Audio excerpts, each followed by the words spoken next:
Hey family, it's your co-host Yogi Rich, introducing episode 4, What is Wargaming?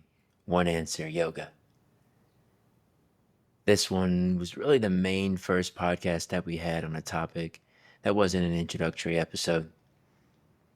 The reason we chose this topic is because it's the most pressing. We focus on the first concept in yoga that's emphasized called Ahimsa, which means non-violence, non-harming, but really it means compassionate action. What we want to emphasize, really, is that the imperialist plan never really stopped. The reason why there's so much conflict with Russia, Iran, and China doesn't really have much to do with the stated reasons, but has a lot more to do with Britain's plan for hundreds of years to have complete access to all of these places, to carve them up like they did Africa, the Americas, and Eastern Europe. So, as you guys listen to this episode, I hope you find many interesting tidbits here, tips and tools on how to develop more peace in your own personal lives. As for me, I'm just happy I got to get some stuff off my chest. Please enjoy episode 4. One love. Peace. All right, here we are. Welcome back to episode 2 of OneAnswer Yoga with Quentin and Radha. We're here today once again just to talk about life and yoga and what's going on. This morning, Quentin came to me with some pretty interesting stuff that we might chat about today. I think we should just jump in because honestly, that's the whole point of this podcast, is really just to be like relevant to what's happening day to day, what our experience is, and then how we use like these yogic philosophy or teachings to sort of manage dealing with all the things going on in the world on a daily basis. So I'm going to kind of hand it over to you to sort of start the conversation, because I really want to everybody to hear sort of like what was coming up for you this morning. Yeah, I think a big thing that's going on in our society here is like war. You know, we're sort of reevaluating really just on a grander scheme, like what the use of violence is in personal life, within intimate relationships, like raising children, or how to reprimand others, or how to discipline others, how to discipline yourself. Like, I feel like it's all interconnected, and war is sort of like the most visible, the most visceral like aspect of that energy. And what really made me think about this is one of my homies, Ye, gave me this book called Spirits Rebellious, written by Khalil Gibran. Um, It's a great book. it's a great book. It's a great book. It's a great read. And I mean, so much of it is beautiful and so much of it is interesting. And especially like from an American's point of view, it's extremely interesting, especially how the book ended. And a major theme in the book is how a lot of things are legal but immoral. A lot of things are mandated, but they're not necessarily in the best interest of those that they're mandated upon. Mm-hmm. What comes to mind, and what I kind of texted Rada earlier, what I wanted to like kind of start off with is wrestling with the question of the draft. What's the morality of the draft? You know, I remember like as a kid, we just kind of got taught that Napoleon, for lack of a better word, invented the draft. Mm-hmm. Even he kind of based it off of, if I'm getting my names correctly, Charlemagne, who was like, who like got a bunch of like different what would later be German villagers to like coalesce and fight off the Moors. But in the future, Napoleon sort of instituted the draft with this whole like militaristic system that led to, or I should say, supported like the conquest of Europe, and then you know the other competing nations started to like adopt that policy because it's like, well, what are we gonna do? You know, if they can just make everybody fight. So I think that got like transmuted into the other powerful European powers, and then you know, I say that, you know, America obviously is an offspring of that system. although albeit different. But that sort of energy is sort of like still around. So we're sort of like the draft was introduced to me as a tool of government to institute government's means, not necessarily as a way to defend. Like it wasn't in defense of France necessarily. It was in the name of the its greatness. So I think in the '60s, and obviously even my father had a Mm-hmm. low draft number, so he didn't get drafted, but it was an opportunity for him to do Yeah. so. But I think once that got instituted, and when you learn about how it influenced France, like you got to see how okay, now it meant something to be an officer, to be a military man, a career military man was extremely honorable, and it was a way to get uplift yourself out of poverty.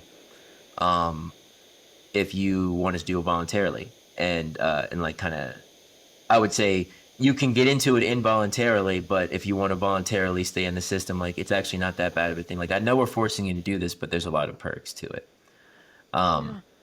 And in order to justify that system, you really have to orient your entire society in a way that drafting is a thing that can happen, right? You have to sort of orient society to think that that's okay. So If you're going to have wars, you have to have people that are going to fight them for you. And so, I mean, it's great if this idea that everybody's just going to raise their hand and say, yeah, I'm willing to go and do this. But I think more and more that's becoming challenging. And so I think that's why the draft, you have to force people, I guess, to go fight your battles for you. exactly. And it's like, and I was thinking about, okay, so then that obviously begs the question, like, well, what if it, like, in what context should wars be fought? And what was interesting to me is, like, if you look at Britain's history, I was like, just Googling this, like, maybe like a year ago, and just like its war history, like, it's war history, right? And it's like Britain has been in continuous war, like not just like 3 year wars, but like 20-year wars, half a century wars, like these type of wars, and with the Wasn't same. that the 100-Year War? Wasn't I there mean, a whole war they call the 100-Year War? yeah, it's like like it's like this is their, this is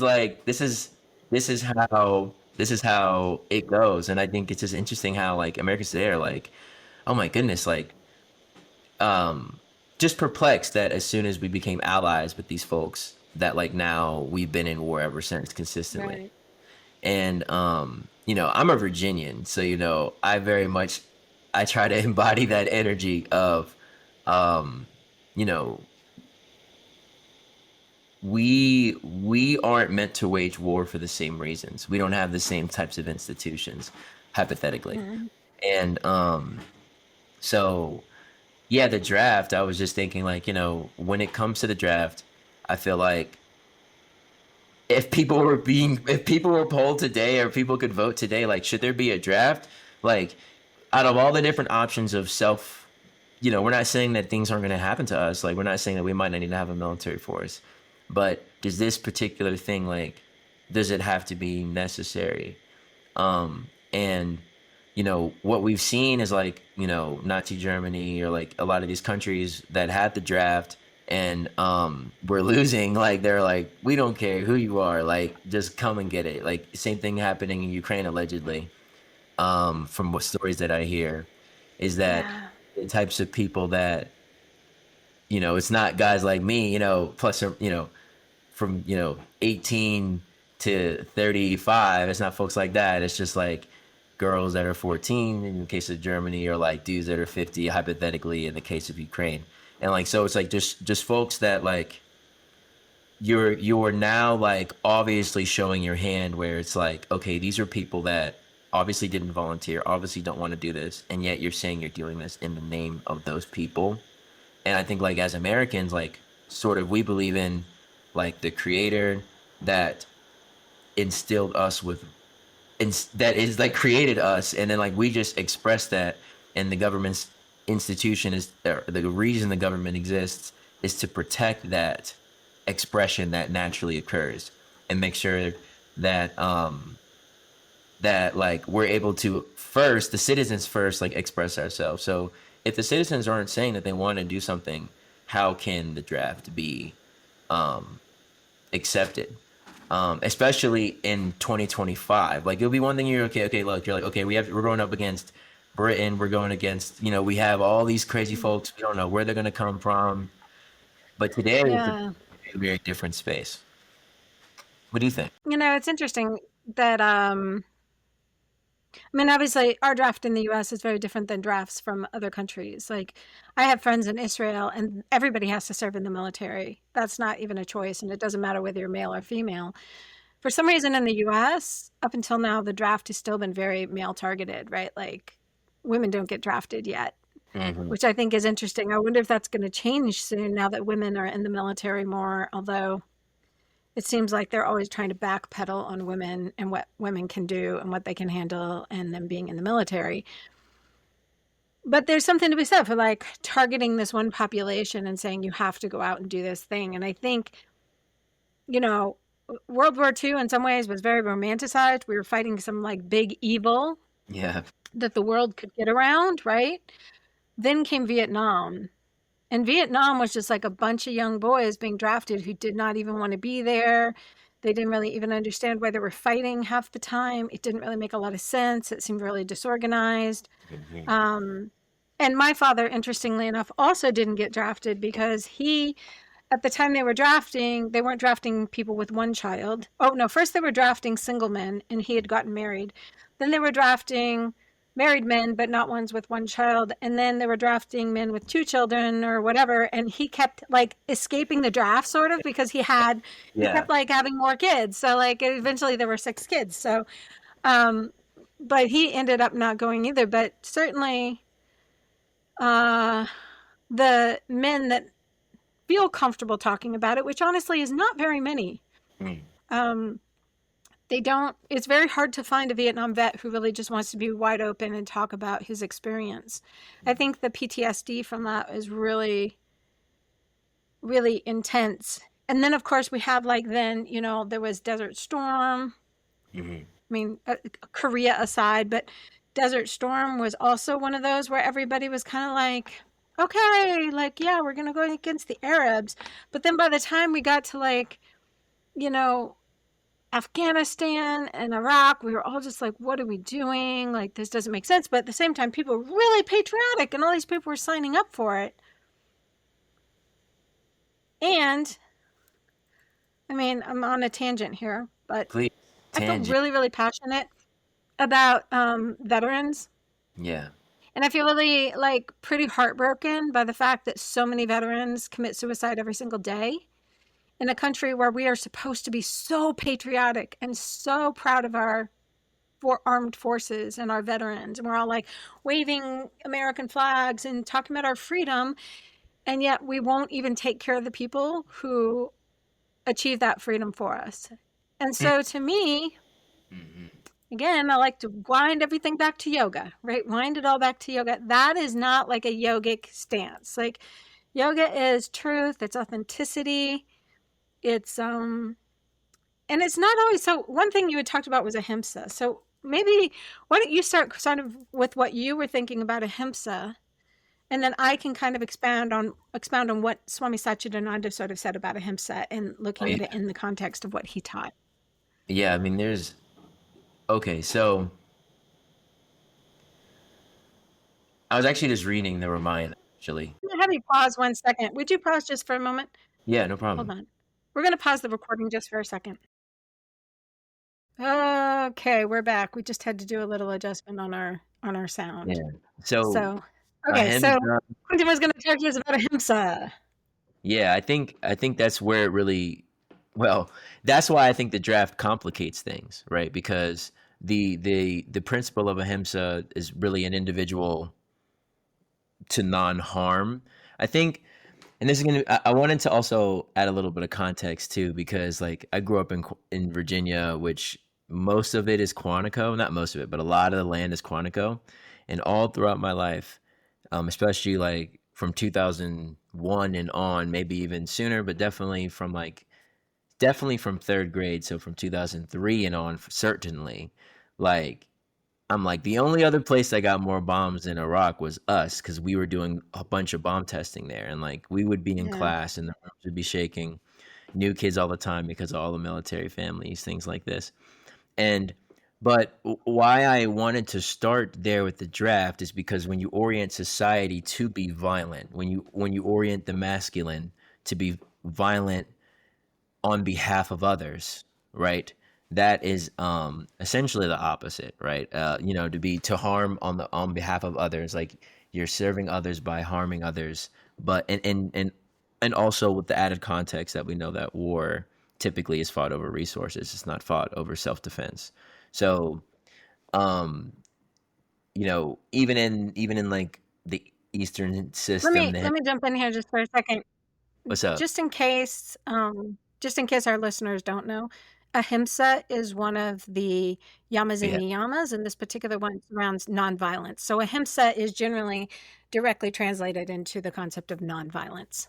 yeah, nonviolence, um, and I think there's between the different swamis that I've read, like there's also different takes on exactly what nonviolence means for a warrior, like specifically, like or a soldier or something like that specifically. So that's another thing that complicates um this. But that's where I feel like martial arts comes in. So martial arts says it says to you the only reason why you use this vessel to ever quote unquote harm others, if ever, is only for self defense and what's right. And like I brought up the story of the Ramayana earlier, and Rama's being confronted by a whole bunch of demons, and then he's the first thing he says is he's like, leave. I don't have any problem with you. Like, yeah, I know you guys are all coming here to kill me, but just because you're coming here to kill me doesn't mean that I have to then be.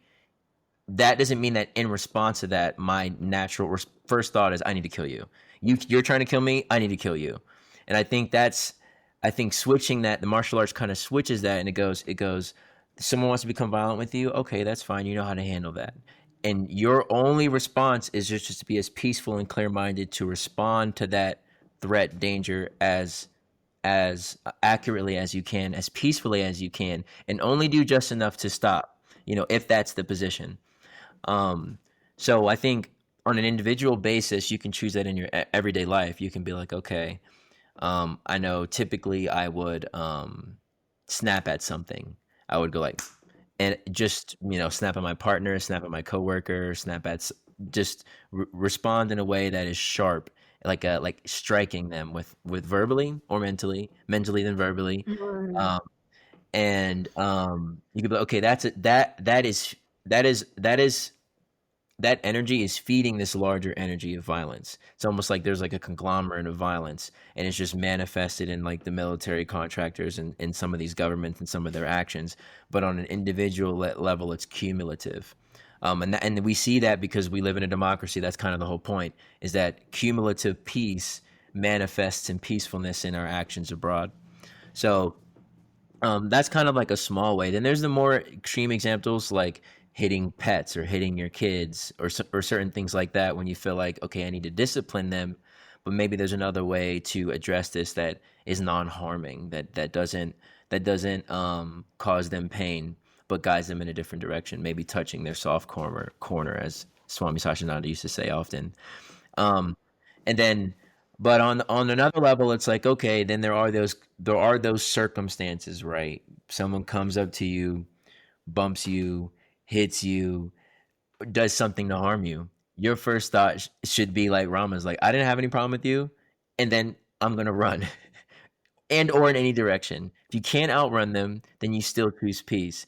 And once you get to the point where you go, okay, I don't think, and we can kind of talk about this because I think this is really the main debate. It's like, does turn the other cheek mean, okay, I'm going to let this person, you know, do whatever they want to do to me? Or does turn the other cheek mean I will not let anger guide my actions? I will not let frustration guide my actions. And I will just do what I've been trained to do, right? If I've been trained in some sort of martial art, then I'll just use that martial art to protect myself. If I know about biting, doing this type of thing, I use that to protect myself. But I'm not protecting, and then here's another big element of it. If you're protecting yourself for just selfish reasons, where you're like, where you're using selfishness as a tool to protect yourself. But if you're like, no, like I have these people in my life that love me and we have a relationship together, then you can use that as fuel to keep you going. So, like, I'm a martial artist. I carry a knife with me. I do not think violent thoughts. I do not practice violence. But at the end of the day, like, my wife is my object of protection right now in this earthly form for as long as I'm a household. Mhm. And Yeah. that's part of the responsibility. But so on a personal level, I'm like, the only time I would ever fight in a war is if I personally felt that I needed to, for some reason, need to go out over there. But at the same time, it's like my object of protection is here. So going back to the draft, what's so sad and ironic, but sad, is that a lot of the bloodshed happened when the German boys were over there. Their hometowns were getting bombed. When the Mm. actual soldiers were quote unquote supposed to be fighting the battles, that was when everything was free gamed on the homeland, especially talking about World War II. And Civil War is actually a very similar story too, where they be gone now they're burning down all the farms. And Mhm. so It's such from an interesting question. Like, do you protect your own property, your own people, or I think so. when is it your responsibility to not just protect your own sphere, and when is it your responsibility to go out and protect others in the world, whether that's yours or not? Like, I really think that's what World War II became, was like Mm, nobody could stay out of it at that point. It was like you could not righteously live with yourself and not be part of that solution, because it was such a horrific situation going on that I felt like the world just had to step in and be like, enough is enough. We've got to stop this. yeah. Whereas other times, again, I mean, obviously I got some feels about Vietnam. Did we really need to be over there in Vietnam? Like, what were we up to? Was that necessary? Or were we just, and then also like, are we doing it for all altruistic motives, or are we doing it for greed motives? And that's why I think what you're saying, especially when it comes to like Ahimsa, if you're looking at it from a yogic viewpoint, it always comes back to intention. What is your intention with this action? Swami Satchidananda used to always say you have to keep anger in your pocket, because sometimes it has to come out. Like, we live in a world where sometimes that energy has got to be brought forward, but you don't want to lose your own peace when you're doing it. And so how do you bring that out of your pocket and bring it forward while not losing your own peace? Mhm. And that's true whether you are fighting in a war, or you're arguing with your spouse, or you have to discipline your child, or you have to raise your voice to your dog for some reason. Like, if your dog is about ready to go run out into the middle of the road, yeah, you're probably going to yell at your dog, Yep. right? And that's okay in that context. I don't know. Have you read the Mahabharata? Whew. The Mahabharata, like, is one of like, I mean, this is like one of the great yogic texts, right? Is the Yeah, yeah. Mahabharata and then the Bhagavad Gita, Yeah, I read which the it Bhagavad. comes in the middle of it. Yeah, yeah. So the Mahabharata is this great epic story about this family and the Pandavas and the Kauravas, and they go and their long lifetime fights between these families. And the Pandavas are these very righteous people, and the Kauravas are like these very unrighteous folks. And so, but it basically culminates in this huge family war where they are on the battlefield and they are about ready to kill everybody. And pretty much at the end of the war, most people, most of the characters of the Mahabharata end up dead. But there becomes this moment when Arjuna, um, through this story where basically Lord Krishna is a friend of both sides of the family. And so when they go to have this great war, um, Duryodhana and Arjuna go to Lord Krishna. He's asleep in his room, and they both want to make sure that sort of like he sees them. So Duryodhana goes and stands right at Krishna's feet. So when he opens his eyes, he will see Duryodhana. Well, Arjuna realizes that that's not the appropriate way to treat your guru or your teacher. So he goes and he sits next to, on the floor or something like that, next to Krishna's head. So when Lord Krishna opens up his eyes, he sees Duryodhana. And he Mm. says, okay, you get to decide. He said, what I'm going to do is, for one of you, I will give you my army, and the other one, I will give you me. but I'm not going to fight. So you can have me, but I'm not going to engage in the fighting. Now, of course, Krishna is like the most powerful god, so he could like eliminate the entire universe if he wanted. So Krishna opens his eyes, and Duryodhana is at his feet, and so he sees Duryodhana first, and he says, okay, well, you get to choose. Which one do you want? Do you want me or do you want my army? And so, of course, Duryodhana, being very greedy, says, oh, well, I want your army. I don't care about you, Krishna. Like, your army is the most powerful army in the world. I think we lost Quentin. He will be back, so I'm just going to finish my story. So Duryodhana ends up so excited because he got the army, right? It was awesome. And then Arjuna comes forward, and Arjuna says that he wants... he's ecstatic because Krishna is going to come and fight for him, or not fight for him, but be on his side. So Krishna basically says, okay, I am not going to fight, but what I will do is, Arjuna says, will you be my charioteer? Will you drive my chariot? And Krishna says, okay, I will do that. So basically, I know this is a long story. Mahabharata is really epic. If you haven't read it, you really should. It's a great, they have ones that are like one small book you could read that brings it down to a very bite-sized level, or they have ones that are like 12, 13, 14 volumes of Mahabharata. So Krishna, they get out on the battlefield, and here is Arjuna. He's in the chariot with Krishna, and he sees his entire family across the field. And I'm going to pause right there until we can get Quentin back on. Okay, we got Quentin back. Great.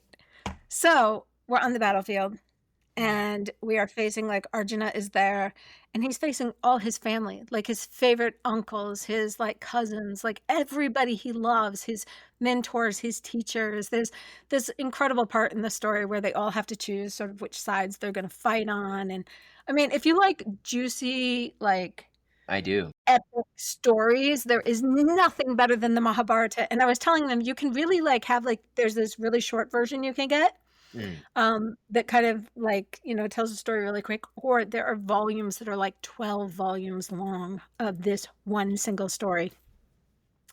And there's so many characters and so much. I mean, we started learning this when I was like 6 years old. We started with like these little comics, like these Indian comic books with like, that were incredibly graphic. Sometimes now we look back and we're like, really? You guys thought that like 6-year-olds should be looking at these graphic comic books? Yeah, I mean, like demons' heads being cut off and blood spraying everywhere. Literally. But, it's life. It was the Mahabharata, and I think that was the whole point of, like, the Mahabharata is life, and there's all the lifing things, but through the whole thing, it talks about yoga and how to, like, live a yogic life and deal with things yogically, even in the context of your life, which is why I think it's such, like, an epic text, and why it's such a sacred text for so many. So anyway, they're on the battlefield. Yes. There's all their family. Arjuna looks at them. He's supposed to lead the charge. He's in his chariot, and he's like, I can't do it. I can't fight. I'm not going to do it. I'm not going to go and kill all my family. And he basically like falls down on the battlefield. It's just like, I'm not going to do it. And then Krishna comes down, and, he turns to Krishna and says, what do I do? And Krishna basically delivers the Bhagavad Gita to him on the battlefield. So that entire Bhagavad Gita text was delivered on the battlefield, like during war. So those of you who are like struggling with war, fighting wars, like soldiers, anything like that, like, I think it's a really key text because it is such a practical text of like finding the context within real life. This is not like, okay, some nice sage is living up in a cave and he's coming up with this story or whatever. This is like what happens when you are on the battlefield and you are faced with impossible choices, and how do you actually make your way through these choices? And that's exactly what the Bhagavad Gita does. And essentially, long story short, he basically says to Arjuna, you don't get to choose. It's your Dharma. It is your calling. It is your purpose. Like, you have got to play your role in life. And this is your role. But the key is, how do you play it? Who are you while you're playing the role? And so much of this comes back to like never losing your own peace. right now we have a lot of wars going on and the world is really chaotic, and we've got a lot of stuff going on in our own country that is incredibly heartbreaking and challenging, and people are scared and they're freaking out and they're angry and all of these things. And I keep like trying to land this point of like, if you cannot be peaceful in yourself, how can you expect anything else to be peaceful? If you cannot find a way to find common ground and love for somebody right in front of you who thinks differently than you, whether it's a family member or a friend or a stranger on the street, how are we going to do that on a global level? It all has got to start with you. And I know that's not easy or popular because people want to solve big, huge problems in the world. But I really don't see how we do that. And Swami Satchidananda always said, like, you got to start with yourself. Like, peace starts within, it doesn't start out there. The more people who can be peaceful day in, day out, the more peace we're going to create in the world. And so if something is disturbing your peace, then you've got to stop doing it. Or you got to find a way to like not have your peace be disturbed while you're doing it. So that goes back to, again, like if you're on the battlefield and you're fighting, what intent do you have behind the fight? Are you fighting because it's your dharma and your duty and you're just fulfilling your duty? Or are you doing it with hatred and anger and, malice? And so I think that's where it becomes a really challenging thing. And obviously I've never been on a battlefield fighting, but I really, really had to struggle with this after September 11th of trying to understand, like, why did they attack me, right? They didn't just attack this random thing. Everything that the World Trade Center, downtown, all of that stuff that it represented was something that I also participated in. And so I really had to understand, like, how can I move forward without the anger, right? Because obviously anger can be really strong, especially when something really hard happens to you. But how do I move forward without the anger, come to understanding, and then eventually come to love, right? Because that's ultimately where we want to get, is where it's like even beyond the anger, even beyond everything else, somehow we find love for people even when they've hurt us. And that to me is like the essence of like so much of what we do on a day-to-day basis with yoga. Like that to me is yoga. That's why when I say we need to redefine what yoga means, that to me is how we redefine it, is showing that like yoga is something you do every single moment of every day. It's not some postures on a mat. And it's practical everywhere. Like you can be on the battlefield and do things. You can do breathing practices. You can do, one of the things they're doing with the NYPD is they started having them do box breathing, which is a particular breath where you breathe in for 3 or 4, hold, breathe out for the same count, and then hold for the same count. And what they were finding is when they're about ready to go into a really intense, difficult situation, when they were doing the box breathing before they went into the situation, the cops were able to maintain calm, again, handle the situation more peacefully, also reduce the stress it was going to cause on their nervous system, all by doing this small breathing exercise before they went in.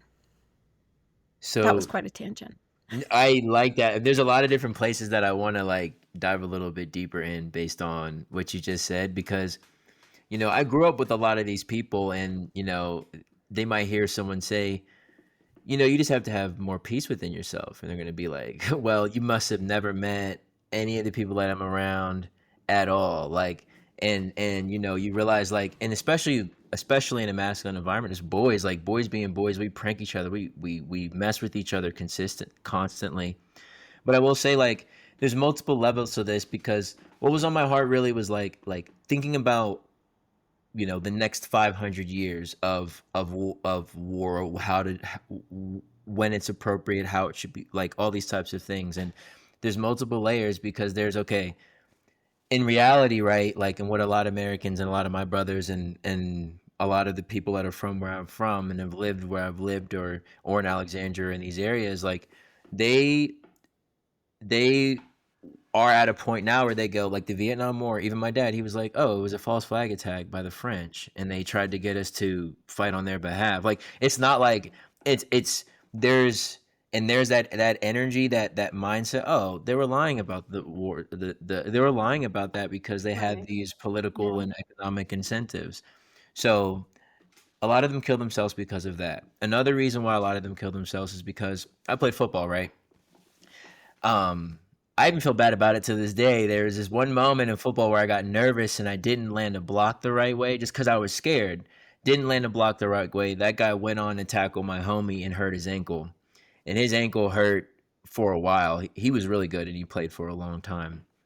And I think it's getting slow again. So what ended up happening with me was I felt an incredible amount of shame because I felt like a coward. I wasn't, but I just felt like a coward. So imagine if you did something and your people died.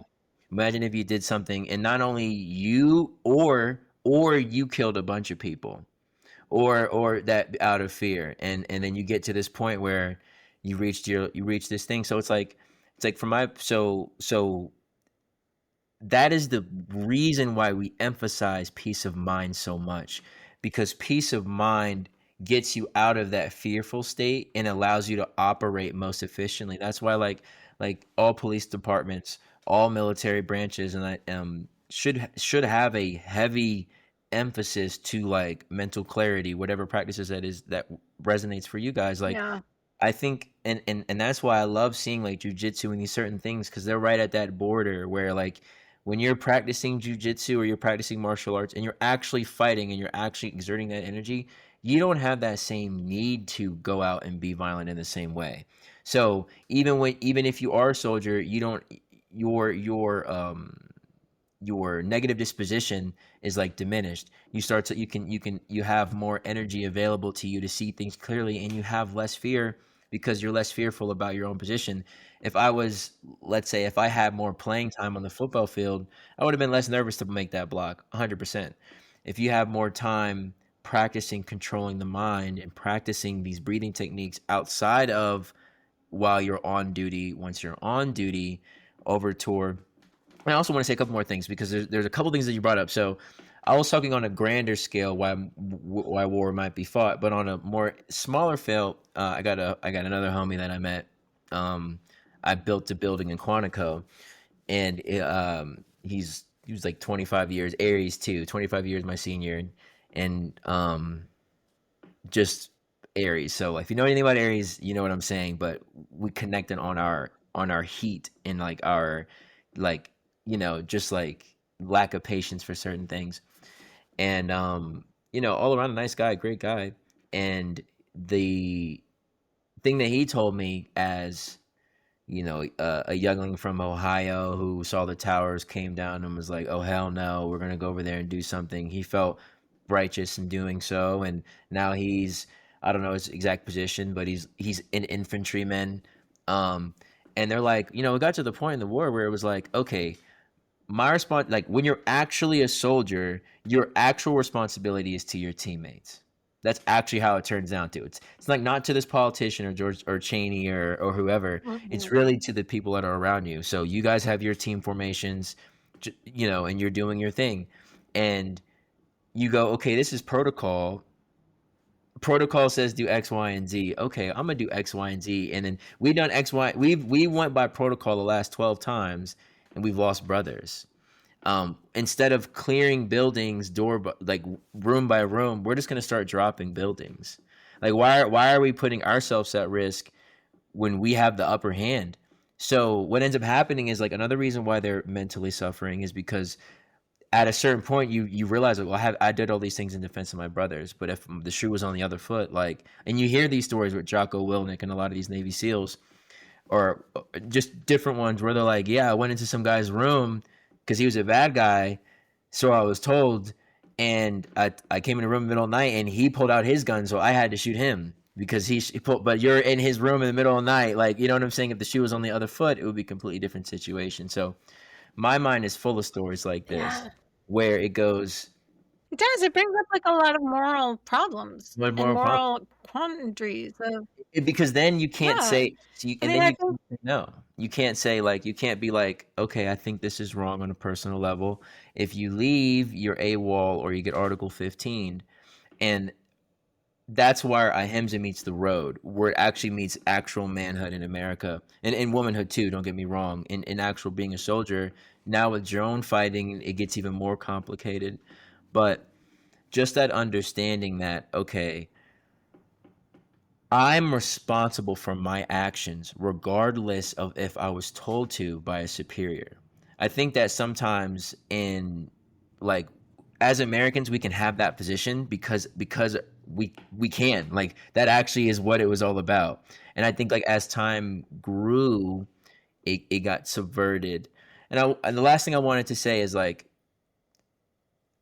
so if I were like king or like whatever, like, and there's no draft, like how would we defend ourselves, right? How would we have stopped Nazi Germany without a draft, for example, right? Like things like this, and it goes, well, we waged war against Iraq, against Afghanistan. We've had strikes in Syria. We've had strikes in Lebanon. We've had strikes in all these different countries, right? And the guerrilla warfare tactic and all these, even Vietnam, these are the things that stop superpowers. So I think when it comes down to it, you ask me like, you know, in a hypothetical world, do like individualized militias that are locally centralized, do they do better against centralized militaries? I think the evidence in actual effect on the planet in the last 30 years during my lifetime has been the militia. The folks that are kind of, and then so now where we are is where we are. We have, well, look, we haven't been able to. Well, yeah, but I would interestingly say it's not even just militia, it's grassroots, almost like, because Grassroots, yeah, remember, like, we would not have gotten rid of segregation in this country if it was not for peaceful protests by the yeah, people, which was grassroots. That's not a yeah, militia, yeah. That's true. but that was people getting together and Grassroots, doing something. And so it doesn't even necessarily have to be militia. There are lots of like nonviolent conflicts that have happened that's yes. over the course of, Ooh, that's a great. especially the last century. What if there's a draft for So it non-violence? can be both, but it is definitely people getting together. That's so good. You bring up such a great point because it's like, okay, like the there's always like the shield and the sword. I think like we were talking about the different systems like householders. We can also get into like the administrative class and these different things that are from these, where it's like there's always like at any given time there shouldn't be all of us fighting. Like even if people are fighting, like, you know, mom and dad are in an argument, that doesn't mean the kids, that doesn't mean the cousins, that doesn't mean the aunts and uncles, that doesn't mean Everybody's got to jump in. huh? Yeah, it's like that doesn't Somebody's mean, got to keep their cool. yeah, like that, you know, and I think that's a cool element too, because I think that's a big part of it where you might be in a squad, like it's 2004, Quentin is military age, I'm in a Humvee. This is what it is. Like, I'm here right now. What can I do right now that like, well, and then it's like what I actually want to emphasize from the Bhagavad is that I actually says to Arjuna, like, just lean on your training. This is why I'm saying training, because I think a lot of us, discipline and training, they go hand in hand. Discipline, practice, training. And what we're saying is like, you know, in one way there's the martial arts training, so the physical, the sword training, but then there's the shield training, the peaceful practices, the breathing. So like, and this might sound silly, but it's like if you're in a position where it's like, actually I'll use a lesser example. Let's say you think you might get in an argument with your partner, right? Like Uh-huh. you think it might happen, right? So Yeah. typically what would happen, right? So Humvee scenario equivalent would be you're riding on this plate. Typically speaking, in this scenario, you might get confronted, but you don't know for sure, but you know that it's a possibility, right? And how I feel about the way that you would handle that marital situation is all the thoughts that are running through your mind before that event, say as long as you can be aware of before that event, just pay attention to them at first. But as you notice them being negative, actively try to shift them to positive. I think what ends up happening is like we start to like we start to quote Mm. unquote plan. We start to go, okay, these are the thoughts that are coming. I'm gonna come around the corner. She's gonna say this. I'm gonna say that, and she's gonna say this. Then I'm gonna say that. Yada yada yada. And we start manifesting the battle before we're ever even in it. And sports is sort of a similar thing. We say like imagine yourself Yeah. doing your best. So it's sort of like you're imagining yourself fighting. So even if even if a fight wasn't going to come, your mental space, you're primed. All of your circuitry is primed for a fight. So now you're fighting. So you're in a Humvee. Well, not only is your circuitry, sorry, Quentin, but not only is your circuitry, but you have already literally fought. Your nervous system already went through the fight. So whether you go through the fight again or not, you already just put the stress on yourself. You just created like nervous system damage by creating the fight in your head, because your nervous system can't always tell the difference between what's in your head and what's happening in reality, quote unquote reality outside of yourself. And so that's also like you can already, you can create damage to yourself just by going through the fight. And I mean, we've all been there, right? How many people have had arguments in their head? Like, Absolutely. it's Yeah, one I of mean, my things I've I won really most of work them. on, like, because I'm like, that argument's not doing any good by just sitting around in your head. Like, stop replaying the argument in your head. 100%. And so I think war fighting is like that. I think that sometimes, and I do want to say, like, these are men you're going against. Like, they also don't accept a certain level of disrespect, even if they're not people that are fighting against. So I just, like, when we say clear mindedness, I think a soldier who does his duty and reflects upon his life and says, I really did take out the bad guys. That's really what it is. I only took out the bad guys and I protected my brothers and sisters, right? And as a result of that, as a side effect of that, I was defending my nation. But front and center of my mind wasn't like some random family in Alabama. No, it was like it was me and the people that were right here that I'm training with. And I think in the Yeah. present moment, and you've seen this, we've all been around people that don't see things in the proper context, and they blow things out of proportion, and then now there's a whole larger situation, or they make a lot of errors. And when we look at ourselves, the situations when we've been that person has been when we've been the least clear-minded. And I do want to also say, at a certain point though, Rada, like, if you're a high operating Navy SEAL operator, you might be sleeping on the helicopter before doing your thing, because you're so calm and cool that, like, it doesn't really impact you the same way. But I'm saying, like, Well, I if think they train them, Quentin. That's why they train them that way, because they know that if they're going to go into these situations, they have to be able to control their breath. They have to be able to control their mind, right? You have to have a certain level of control over these things in order to go into high stress situations. that's Um, yeah, One exactly. thing you said about one thing in yoga is like, imagine if you could get to the point where you could still be on the battlefield, still fighting the person, but they were no longer the bad guy. Because Mm. bad, again, is othering them and making them an enemy.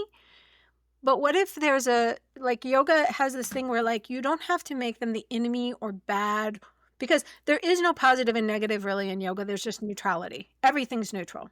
It's just what you put on it, right? 100%. That makes it anything other than neutral. And this is kind of a hard concept, I think, in Western culture, because Western culture is so built on good and evil. But in yoga, there's not good and evil. There's like neutrality. And so what would happen if you went in there and instead of saying, I'm killing the bad guy, I'm doing my duty. And my duty is to protect and defend. And that other person, whether they're bad or good, in a way, it's irrelevant, because my duty is to protect what I've been placed here to protect. Again, that's a really hard concept in Western culture to wrap your head around. And it's certainly, I just want to reiterate again, a lot of things I say is not necessarily my opinion or anything like that. It is just my interpretation of yoga, having been raised in yoga for 50 years. So I'm not saying it has to be right or wrong, or you have to agree with it. I'm just saying from a yogic perspective, this is what yoga teaches. So what would happen if you kind of were able to go in there and that goes with everything. What if, like, you're in a fight with your wife and you could now say, she's not bad. This is just neutral, but whatever she's saying is really upsetting me. And why is it upsetting me? Like, what's underneath that? What's beyond that? And is constantly looking. And that's why, like, this idea of jnana yoga and introspection and constantly being like, who am I? What is causing me to have these feelings? Why am I reacting this way? Like, constantly digging deep is such a powerful practice, because, again, if you have to be on the battlefield, if you are there and you are having to kill people, that is a heavy load for a person to bear. No matter what you feel about it, no matter what you think, that is a heavy load for a person. However, if you can find a way to do it in such a way that it doesn't do emotional, neurological, mental damage to you, in the sense of not shutting it down and being like, now I'm just a killing machine, but doing it in such a way of like, I am playing a role. This is my duty. This is how I have to show up. That's really kind of what the Bhagavad Gita is teaching. Like, you're just playing your duty. You're just doing your role that you have to do. And that was maybe even predetermined. Of course, that gets into karma and all these other things that are woven into yoga. But it's a powerful shift when you're all of a sudden like, that person doesn't have to be bad. We just are not on the same side of things right now. And that's, I think that's a great challenge, but it also, I think, is part of the key to maintaining that peace. So you often find, at least in the little bit of experience I've run into in talking to people who are like Navy SEAL level, they often have this concept of just like, I can't be thinking, I can't let my mind get out of control. I can't even be thinking, right? There's no room for thinking. There's just room for being present, locked in. I got to do my job right now, and I got to do it well, because people will die if I don't do it, right? That's the stakes. And so I think really that's like yoga, right? You can be a Navy SEAL going in and killing people, doing a really difficult operation, and that's still yoga. Yoga is not necessarily like Ahimsa does not just mean we're not going to kill things or hurt things. You said it with your do shoulders up here. behind what we're doing. It's so true. You were like in that, and that's kind of, I'm glad we started with this topic, because I think this is the main thing, because I think we live in this world where there's a misconception, just quite frankly, and I think there's a misunderstanding about thou shalt not kill, and what does that really mean? Because that is, a lot of, and this is just going to the veterans, because in my personal opinion, my favorite place on earth is Stafford. It is full of people that are veterans or government folks. My family lived in DC. I built buildings in DC. I built a museum for not only me, but I was on the team to build a museum for the Army vets. I worked in Cannon House with the House of Representatives, and I have a ton of love and reverence for our people. And it's from my point of view, it's I look at it holistically. It's the soldiers all the way to the politicians, or bankers, or however you want to look at it, the folks at the top, all the different systems that are a part of war. We can look at them and say, okay, how has this thing we call war been practiced, and how can yoga be added to it in a way that'll help it be, or I guess you could say, adjusted in a way that is more in alignment with human flourishing. Because I'm not saying that there is no reason to ever, like we're saying, but what we're saying is, in order for human flourishing to be at the highest degree, it feels to me right now, and at least during my life, there's been some sort of an imbalance. It's been obvious to me that Northern Virginia is extremely wealthy, and that, where a lot of the money flows is through our foreign affair pursuits. And as a byproduct of that, ironically, it's you can't, like I said, we can't hide from the consequences of our action. And I think, and we can talk about karma a little bit and how this is related to it, the draft and karma and war and national karma, if there is such a thing, and things like that, where, and ironically, the Quran is the text, the Holy Quran is the text that emphasizes, I would say, group karma over and over and over again. But just since I love this place, and through that love, we're trying to just figure out ways to, and different points of views that might kind of break that barrier. Because Rada, and I was with someone that was in the Coast Guard for several years, and so it's your duty is defined to you. You have an MOS, you have a job. Your job is this. And it's interesting because you'll hear some stories from the newer folks, the younglings, the 19-year-olds, and they might even be a little bit crueler because they're executing their duty so well that they're oh, we don't give any medical aid to any of the combatants or whatever. We don't help any of, and it's like, this isn't a combatant, this is like a mom here. Like, what are you talking about? So I think, like, from every scale, because we talked about the veterans themselves, yoga is really an individually applied practice. Like, that's what it comes down to. So for the individual, it's first we have to deal with the fact that, like, our duty, like, as a man, is there's no greater honor than protecting your country. That's the mantra we're raised with every single day. There's no greater honor than protecting your country. And what that ends up manifesting as rather than there needing to be a draft, there's a self-selection option, so that we then feel like, in order for us to be the greatest that we can be, we then sign up for conflicts. And I think that throughout history, there's always been two narratives to every conflict. And I think that's what's very important about what you're saying, is, like, in reality, there's neutrality. In reality, like, from your point of view, or I could say from your media's point of view, that other side is bad. And from their media's point of view, their side is bad. So most likely, if you're in a Humvee, you most likely got there because you think that you're fighting the bad guys, whether you're right or wrong. But you think that right now. And I think that what ends up happening is people leave that military, never being exposed to yoga or these types of thoughts, these types of philosophy, and then they leave the yoga and they're looking at their lives and they say, well, I killed a lot of innocent people on accident,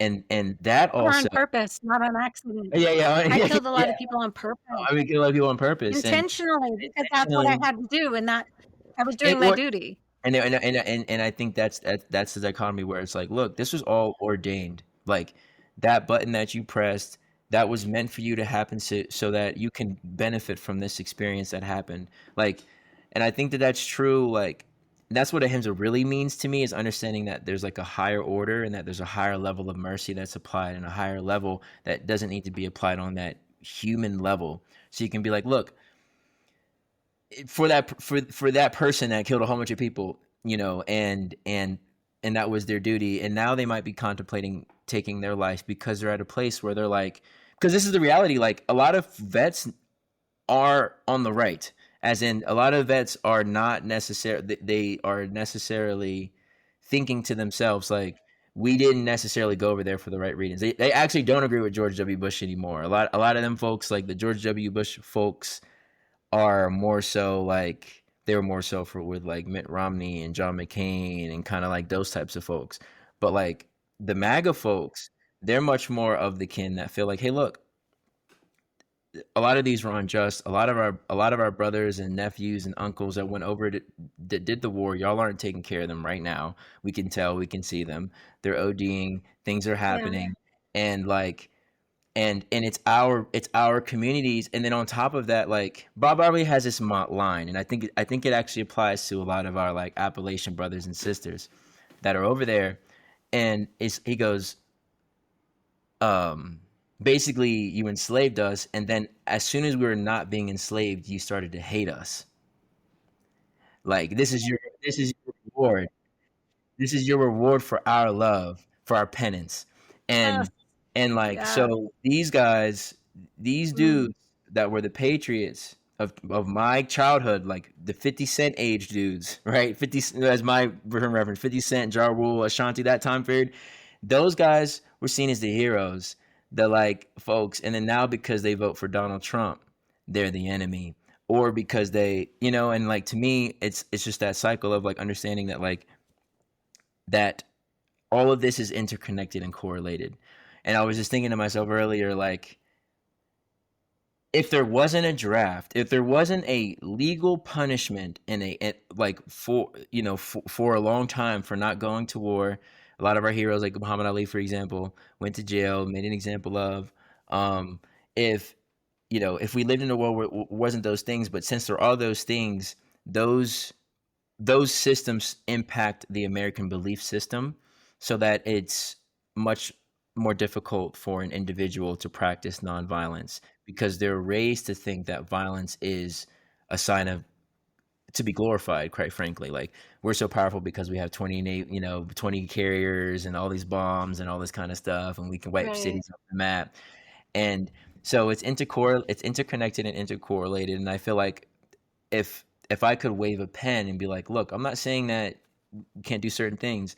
But if each man on their own, if we had a society that was like, we will raise armies this way, where individuals only volunteer, and that like propagandizing, like it should be illegal. I don't know how illegal it is or isn't, but like just this, like now we have a much stronger arm against propaganda, because we have much more diverse media sources, and we can speak to people who speak Arabic, who speak Farsi, who speak Russian, who speak Mandarin, who speak these nations that are allegedly are the boomers enemies. They're trying to make them our enemies, and it's like, no, because of the conflicts that have been fought, most of the populations from those countries that were fighting, they move here. So it's like, and then to bring it back home to more of a relevant topic, and my tangent is like, we talk about what's going on in LA, or these riots, or like ICE, or these certain things with immigration. And it's like, okay, Quentin, before we move on to that, yeah, I just want to say also, we probably should have prefaced this at the beginning. We're also yeah, very specifically talking about one side of the war scenario right now. We're very much like the conversation we're having is more about like draft and people who either draft or volunteer. I think like some of the struggles that they deal with, I think a separate conversation maybe needs to happen around people who are brought into a war that they didn't want to be in. So like when we're talking about Ukraine, or we're talking about Palestine, I don't want to seem like we're being insensitive or blind to their experience and their suffering. We are not talking about that necessarily right now. Right now, we're just talking from one perspective. So I just want to be clear, because I think like it is a little bit different when you are the invader versus the invaded. I mean, I still think the same things apply. You still got to maintain your peace so your nervous system doesn't get wrecked and all of these things. But I think that's a separate conversation. So I just wanted to preface that before we kind of move on, because I think what's going on in LA, well, is a whole nother. I was gonna use LA as a small example. I say, if you think this is a problem, imagine going to war with China. Imagine how many Chinese American or Asian American diaspora there is in the country, in all the cities. I'm saying that the same thing with Persia. Like we call it Iran, but it's really Persia. It's been around for a long time. But I think what I was gonna say about the position actually goes for both sides, because we would not be the invaders if we had an Ahimsa approach. We would say, if we were attacked or aggressed upon, and that's what I was saying, as an individual householder, the first thing you should step towards is peace, always and forever, and even peace of mind, always, the whole time. But let's figure out how we can work this out. Let's figure out how we can work this out. Let's figure out how we can work this out. Let's figure out how we can work this out. Let's figure out how we can work this out. You keep going, you keep going, you keep going, you keep going. And that last line of defense is that okay, now we got to do something. And then so that's when something, as in kill people, to be clear, right? Or destroy means for them to kill us, like one of those two things. And I would even go destroy the means for them to kill you first. If there is an order of operation, we can go in that operation. But I think just so many of the younglings, so much of us are taught, someone doesn't like you, kill them. That's it. Like we start with that. Like when I was a kid, and I'm ashamed to admit, is like, I was like, why are we fighting with people? Like, how are we fighting with Baghdad? Why don't we just nuke them? Why are we fighting with these countries? Like, why don't, this is what, as an invader, like, and like I said, like, I feel like my main audience is Americans, but I remember someone in 2022, 2023 having that same opinion, not knowing, not even after all the stuff came out about us not even being honest about our reasons for invading in the first place. Now, a lot of us were taught. Well, and that, I know we're going to talk about this a lot, Quentin, and you guys are going to get so tired of me going on and on about white colonial culture. But that is the colonial mindset that we have all bought into now for centuries. Like, that is the colonial mindset that says, I have the right to do whatever I want, to have all the power, to take all the land, to obliterate everybody I don't agree with, to, that is like this culture. And when you were talking about England being in all of these wars, like so much of that was coming from that mindset of like kings and and claiming land and destroying indigenous peoples and all of this stuff that's just our right. And we say white colonial, but honestly, in the United States, it really kind of doesn't matter what color your skin is, because you will have been affected by this cultural mindset. And it is so hard to get out of it. Like, when I think about it on a day-to-day basis, even being raised in a very like different, like obviously I wasn't even raised in public schools. I was raised in an ashram, but every single way that we operate through the day was like dictated or like put into our minds by this mindset of just conquer, take all the resources, suppress anybody who doesn't agree with you, like just get rid of everything that seems like it's not, in alignment with what you want. And that's so different than sort of, like we were saying, like some of these more indigenous cultures or these older cultures, like whether it be Japanese, Chinese, not saying that they don't have it too, right? Because like Japan did horrible things to Korea. I mean, India has like more fighting in that country among people. But this whole idea of like, let's go and just conquer and kill everybody who doesn't agree with us, who doesn't see it the same way, who has a different opinion. And if people don't get along with us, then we have to just like get rid of them instead of seeing like there's some commonality between us, or just allowing people to live peacefully in their own way and not feeling like everybody has to agree with the way that we see things. That is something that like every day for me, it surprises and shocks me every single day when some belief will come up or something will come out of my mouth or I'll like react some way. But that's the way we were brought up, right? Like, they're really annoying over in the Middle East. We should just bomb them and wipe the whole thing out. That would have solved They the hate us because problem. we're free. So what are we going to do with that? Like, how are we Right. going They to do with hate us that? because we're free. That's why they hate us, because that's what we were told. Right. Yeah. Yeah. So and that's Because the that's rea- why they hate us. They don't hate us because we're over there messing in their land and trying to steal their resources and, suppress their people and bomb their cities.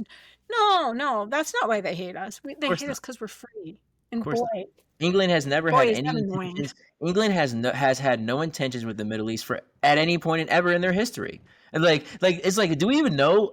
It's like, do people even really know history? Like, because it's like, this has been in 1,000. Russia, China, like these have been the same folk. And I know Ukraine is different and separate, but it's still a part of the whole. It's still an extension of the Cold War in a way. But because, you know, yeah. Yeah. But all of these things, like in even Palestine, all of these things are correlated with, and this is why I'm saying, as an American, like, this is why I feel so comfortable saying this, because this is what it was founded on. We are not meant to be a colonizing nation. We are the nation.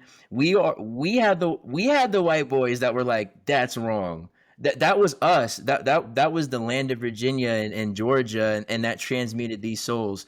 And that, like, and like, even if you take our Native American history, which is violent, of course, and still there's 500 reservations. The thing Right, still right. is violent. It's violent. It's violent, of course, and but I will also say that, like, the federal government made it much worse, because when it was just up to, like, it was like the Mormons, say, for example, a small group of people, they've got to negotiate with the multitude of tribes that are all around them, because they're not the powerful force there. But as soon as that big battle happened, the Battle of Bighorn or whatever, and the Americans lost the battle to a conglomerate of Native American forces, that's when the federal government said that enough's enough. We're going to use all the forces we can and lock all them up. But and then people over here in Colorado, It comes back to this idea that there's not enough. Like, we're also afraid, Quentin, that there's not enough. Like, every action we have is like, there's not enough food, there's not enough resources, there's not enough water, there's not enough land, there's not enough love, there's not enough, like, some brilliant people are doing some incredible work on just trying to get people to realize you are enough, you have enough, it is enough, right? That you can just be satisfied with where you sit, as opposed to constantly feeling like, if they have it, then I don't have it, and therefore that threatens me because I don't have enough. And when is enough? There's never enough stuff. I mean, I think like when you look at like these incredible people, like you guys will find out I am very fascinated by Elon Musk. Doesn't mean I agree with everything he does. Doesn't mean that I am 100% on board with all of his beliefs, but I am fascinated by this man because he's created, first of all, he's got like this mindset that is just crazy, that he just gets so one focused, and human capital means very little to him when he gets focused on a project. But also the fact that he could amass this much wealth, but still it is not enough. The guy is not living on an island, like drinking Mai Tais. He's out there still trying to do all this stuff. And so often we think that if we have the big houses, if we have the money, if we have all the resources, if we have all these things, suddenly we're going to be content and all of our problems are going to go away. And the truth is there are street kids in India who I have met who live more fulfilling, happier, more joyful lives than Elon Musk will probably ever get to live. And that's when we fall into this thing of like resources are important and it's all the outside stuff that's going to make us happy. And that is like the key to yoga. Like nothing comes from outside of yourself. Like it all starts inside. And if you do not have that peace inside, if you're not solving it inside, you're never going to solve it outside. So if you can't even like solve your own inner conflict, how are you going to go out into the world and solve any kind of conflict? First, you just got to start with yourself, start with your own mind, find some, resolution, conflict resolution up here. Stop having arguments in your head with imaginary people. It's just, there's never going to be there was something I was going to say much earlier and you just reminded me of it, because it's like someone's going to be like, okay, well, how? So here's how. So there's one that I got from, I think, Thich Nhat Hanh, I believe. Just something you can repeat to yourself on your inhales. You can inhale and just say, I'm peaceful. And on your exhales, you can say, I'm calm or calming. So you could just do that. You can do any other thing. But if you just inhale, I'm peaceful, exhale, I'm calming. So that you're in the now you're primed, like the word I used earlier. Now you're primed for peace and calmness. And all of us know, like, we do anything better, even hurting others, like in defense for the right reason, when we're calm, when we're peaceful minded. But then also when you're cultivating that mindset of peace, really truly being strong in it, there's a much more likely chance that in your reality, in your physical reality, there will be no need for confrontation. So that one dude that thought that he wanted to pull his RPG out and blow you guys up, like, just through that power of your mind, which is strong as hell, is able to like really transmute that situation. A lot of it and you can be like, okay, well, I'm gonna try it out, see how it works for you. And you can try it out with little things like that argument that you think you might have. See what happens when all you do is just change your thoughts. And what's going to end up happening is, like, the first time you do it is going to be damn near impossible, right? You're going to do it for like 10 seconds. Don't know what they're talking about. This is stupid. Then you're going to try for 10 seconds, and then immediately after you do that, you're going to go back to thinking about BS and this and that and that. But if you're able to just keep doing it, maybe the third or fourth time, it'll click. It's like if you've ever done an ice bath or any cold shower or any heat or cold, you do it for a couple times, it's hard, and then all of a sudden it clicks. And it's like that with a lot of these mental tools traits that we're talking about. And I think the key really is coordinating it with your breath, because what will end up happening is it forces you to check to see how fast you're breathing. If you're breathing like this, you're just sitting down, breathing, panting like a dog, your capacity for mental clarity is greatly diminished. So if you're able to just realize how you're breathing and just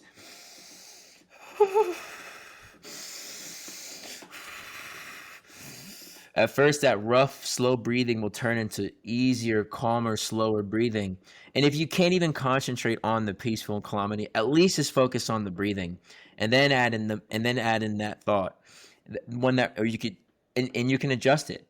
But really, what doesn't matter? What matters, the words matter, but really matters is the feeling and what the words mean. So whether that's tranquility, you might not speak English and another word resonates better with you that means that to you, because you do not need to be tense. You do not need to be violent in order to execute your duty well. And that's a huge part of what Krishna was saying to Arjuna, where he's like, surrender, have faith, surrender, have faith, surrender, surrender, surrender. Like, take the load off yourself.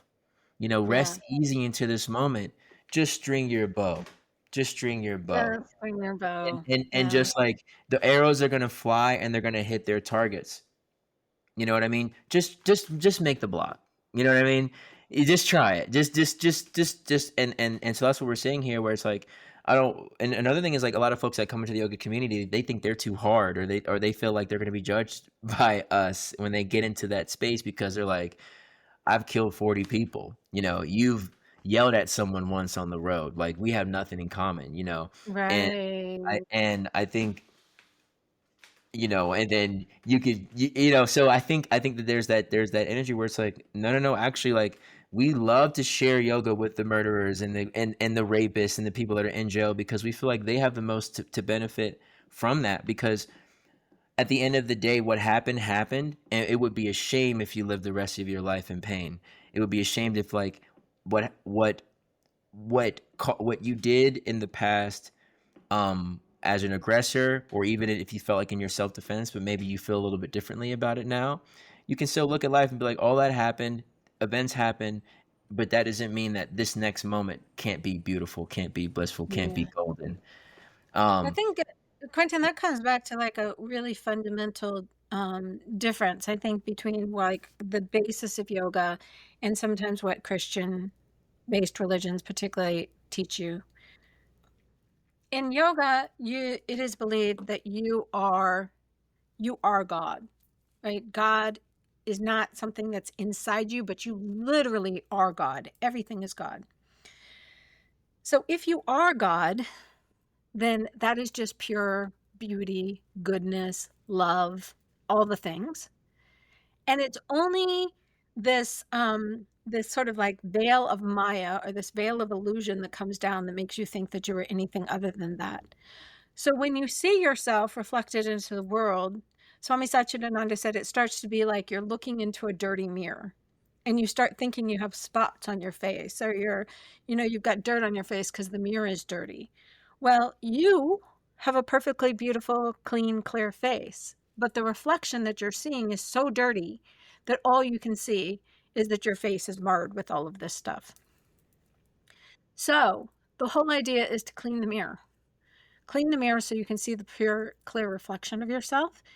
And that's why very much in yoga, it's not about who you are, it's about what you do. So your actions are actually separate from who you are. And I think that's a really key part to understand, like, where sometimes people with yogic philosophy, if you haven't been raised in that, or this is not really familiar with you, it can be a little challenging at first, because so much of, again, Western culture is all about who you are. Like, you are, if you do something bad, you're an asshole. If you do something good, you're a wonderful person. If we're always constantly talking about who we are. We love labels and definitions and all of these things that we put on ourselves. Where in yoga, it's like, no, none of that is who you are. That is just like roles you play or something you do. And so having that separation is really important, because especially when you're looking at Reformation, or you're looking at people who have done really challenging, horrible things in life, difficult, let's say you murdered somebody, or you're a drug addict and you've hurt a bunch of people, realizing that are the things you do, not who you are. Mm-hmm. And so once you start realizing like who you are is just pure love, joy, peace, but because you were chasing that happiness, chasing something outside of yourself, you did many actions to try to gain the happiness and peace that was already within you, then your actions do things. And karma is directly related not to who you are. Karma is actually related to action. It's like an action and then a reaction. And karma is completely neutral. This is another thing that people get really skewed, in my experience, about karma. They talk about good karma, bad karma. No, there's no good karma, bad karma. There's just karma. Mm-hmm. It's just like you did something, now there's a reaction. That's it. The universe doesn't care. God doesn't care whether it was good or bad. It's just like, no, when you do something, it's going to have this reaction to it. And so I think that's where, like, particularly if you're struggling in life, particularly if you are going through a hard part, or you're really down on yourself and you're like, I'm a bad person. You are not a bad person. You did maybe bad actions or negative actions, things that hurt people, actions maybe you don't want to repeat, but that doesn't mean that inside you're a bad person. Whereas in Christianity, I think like there's kind of this idea of like you're born with original sin, like you are bad until Jesus forgives you all of what you did. And Mm. that's really like a very big fundamental difference that I think when you start getting into the yoga philosophy, that I would say is one of the things that in my experience people struggle with a lot, and they start being like, You like it's what? hard for me to swallow that one. And again, not saying it's right or wrong. I'm just talking about like, this is what yoga says. This is what I see Christianity I mean, says. It's up you for you, know, up for the individual to decide what works for them. I'm not saying yoga is the only way. We're just like, this is a podcast talking about yoga. So I'm just reflecting back what yoga says. it's like Christ never said that. Christians say these things. Like Christ never said like, and Christ always argued for redemption and repentance, and Christ never like that's pretty much the whole thing. It's like he's like part of it was bring truth to power. This is not ordained to, but to have these animal sacrifices at this rate and stuff like that. And then also on the other end, it was that, I'll put it this way: a lot of the times, what is brought up as Christianity, right, is really like I-anity or like vanity, right? Or it's sort of like, this is how I interpret what I've read or been exposed to, and this is how like we all should interpret it all together. But I feel like in reality, if you really like pay attention to Christianity, it goes, look, like God doesn't make mistakes. So it's like so it's like, God doesn't make mistakes. So not necessarily that you're all sinners. The ego is a sinner. Like the mind and its like in its workings and its wants and its desires, like all of those things are sinners. But you can make a commitment personally to dedicate yourself to have a loving and open and like a rigorous relationship with the creator, with God. Like, and I think once you do that, then you're saved, because your life becomes heaven, because now you see things like we're saying with this impartiality, where you see like, oh, okay, like Jesus many times, like there was a bunch of death, and like the Romans were still doing it, like a lot, it was still a thing going on back then, even in a similar area as today. And so there was still that there was still the overwhelming era of violence. And I think really what he taught, and what I got from the teachers that taught me Christianity, was that the most important aspect of God is the mercy, is the compassion, but it comes from his point of view. Like God's point of view is that larger point of view, like we're talking about. So when you say like the yogis, we take the point of view already that like we are already everything. We are in God. And God, like if you want to like break it down into a couple different ways, but ultimately, like we can have that same point of view, that God-minded point of view, and with that point of view, then it makes no sense not to be infinitely merciful and compassionate to all beings, like in that way. And even in that, and like getting back to war, like in all the spiritual scriptures kind of deal with this, is like part of that mercy and compassion can be through war fighting with that mindset and intention. Yeah. And like, because the reality is, it's not like the people that were waging war for us were atheist. They were Christian. They were definitely like a lot of the folks that I could think of, like they had, and I remember they had to ban us putting Bible verses on our, ARs and stuff like that, our M16s, and we would go to war, because they're like, well, we don't want to send the wrong thing. But they were Christian. They 100%, and feeling like, being drawn to God. Even my partner in boot camp, sometimes the only time you get relief really is when you're I forget the name of the space, but in the church, basically. So a lot of people Mm-hmm. even get into boot camp and get introduced to God through the military, right? So I bet you need God a lot when you're going through boot camp. that's what I'm saying. You're like, please. Boot camp. I don't want that. Yes, and that's what happens. Like, is like when you're getting called a rat all day, when you're getting hazed behind people's backs, but then you're also just physically getting through all this torture. You that's when that starts to. But then obviously when you're actually fighting or whatever, like definitely your faith deepens, and so that's what I It's think kind it of is. Quentin is kind of crazy because like that like psychological thing is actually really kind of not that different than yoga in a weird way. Like Mm-hmm. the tactics that the military uses to bring you back to this neutral space, right? Where they can say anything, do anything to you, put you through any sort of difficulty and you realize, "Hey, I can handle it." Mm-hmm. Like, I'm not going to overreact. I'm going to just keep moving. I'm going to do things with this physical body that I never thought were possible because I'm overcoming the limitation of my mind. Yep. Like, the military really has used like a lot of these like ancient techniques and these ancient concepts and morph them in a way where they really can train some incredible soldiers with these ideas because it's ultimately mind over matter. It's coming up with this idea that you are like more than you can control your mind. I mean, that's literally, if you pick up the Yoga Sutras, what is after you're like, the very first sutra is like, now the exposition of yoga is beginning.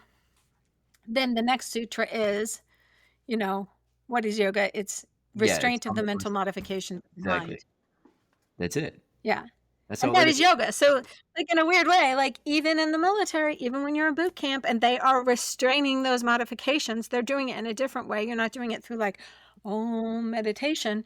They're doing it through like, we're going to put you through the most hellacious, horrible experience for you to understand that you do not have to react in the way that you always thought you did. Mm-hmm. You can overcome things. Like you have blisters on your feet. So what? You're going to keep moving. You're not the body. You're not the mind. Yeah. Now, in yoga, we like to say, you're not the body. You're not the mind. You're the immortal self. That's what we're trying to get to is like, okay, Yeah. you're something beyond that. With the military, you're just like, you're not the body. You're not the mind. You are a mean killing machine. But But it's the yeah, same thing, right? It's the same concept that they're trying yeah, to work on. I mean, like we don't have it like where I'm from. We didn't have a choice. We had to say that this was one nation under God.